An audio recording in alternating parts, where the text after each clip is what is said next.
Hello, friends, and welcome to University United Methodist Church in our Mid-Week Devotional. My name is Zach Landis. I am the pastor here. I want to welcome you to this time as we spend some time together, and I hope that you find this time as a meaningful experience for you, and I hope that you enjoy this video. Today we are continuing our series on the core terminology from our Wesleyan heritage. And as you can see, we are also continuing our kind of game or kind of competition to guess to see where in the church I am. We did have a few people commenting on where I was last week. So the answer is I was in the choir room over in the sanctuary, if you were wondering. So this week, if you have a guess of where I am, please leave it in the comments, either on Facebook or YouTube, depending on where you're watching this. And if you do like this, please like the video. That helps it reach more people, get in more people's news feeds. And also, if you have any questions, I watch for those and I try to respond if there are any questions. So please write down your questions in the comments section if you have any for me. But our Wesleyan Core term for today is Prevenient Grace. Hopefully you have heard this term before, but I want to kind of explain it because it is really important for us as United Methodists to understand what prevenient grace is.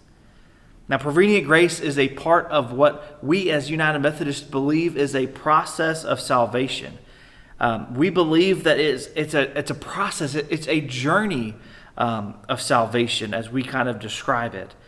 We believe that it's kind of a lifelong process that we go through as God calls to us into a relationship, and then as over time we are sanctified. It's another word we'll be talking about, but we are moved closer and closer into a relationship with God and become more like the example of Jesus of who we are supposed to be here on earth. Now, this contrasts with other traditions and other denominations that believe that salvation is a moment in time. There are people from other churches and traditions that can tell you the exact moment, the date and the time that they were saved. But as United Methodists, we do not believe that salvation is like that. We believe it's more like a journey, a lifelong journey. So our journey begins with prevenient grace. That's what we understand as United Methodists. John Wesley believed that the process of salvation does not begin with something that we do, but actually it's something that God does.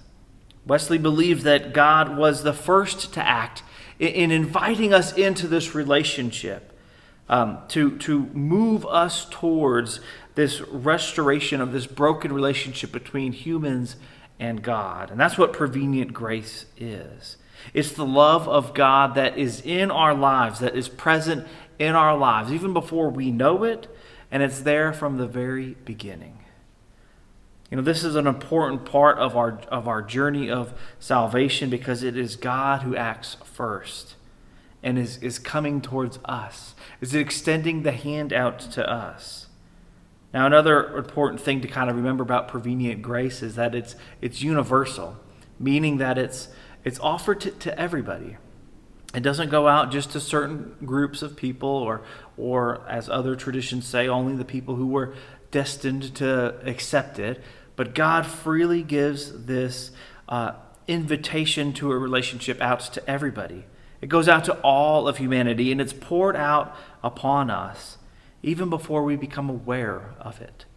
And that's one of the main reasons why we as United Methodists believe in infant baptism. Because it's God's grace that goes out to all people, no matter what age we are, if we're able to understand it or accept it or not. God's grace is there from the very beginning.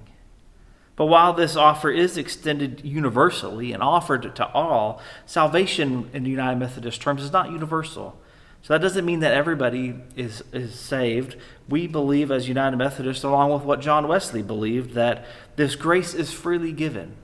It's extended to all, but it's resistible, meaning that we have to respond to it, meaning that we have the freedom and the free will and the choice to accept it, to welcome that gift into our lives and enjoy this relationship with God for our whole life, or we also have the opportunity to ignore it or even reject it.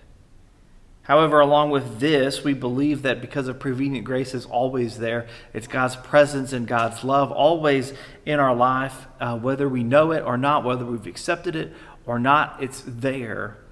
It doesn't mean that if we do ignore it at one point of our life or reject it at one point of our life, that it's not offered to us if later in life we choose to accept it. We believe that that invitation that God is extending out to everyone is never gone. So there's always a chance down the road to accept it because it's always there. God's presence is always there in our life. Now, when I was in youth group as a teenager, our youth minister kind of explained the process of salvation, or the Wesleyan process of salvation, to be different parts of a house, and so specifically parts of God's house and how we enter into a relationship with God.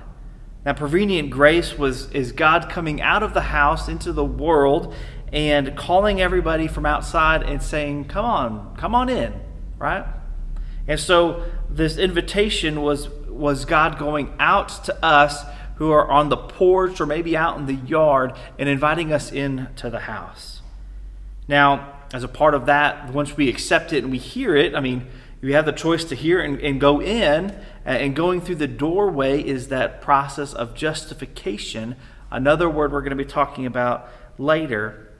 But people also have the opportunity to stay outside, to not respond to that invitation, but it doesn't mean God isn't calling to us. But at some point we choose to go in, and then our life in relationship to God begins.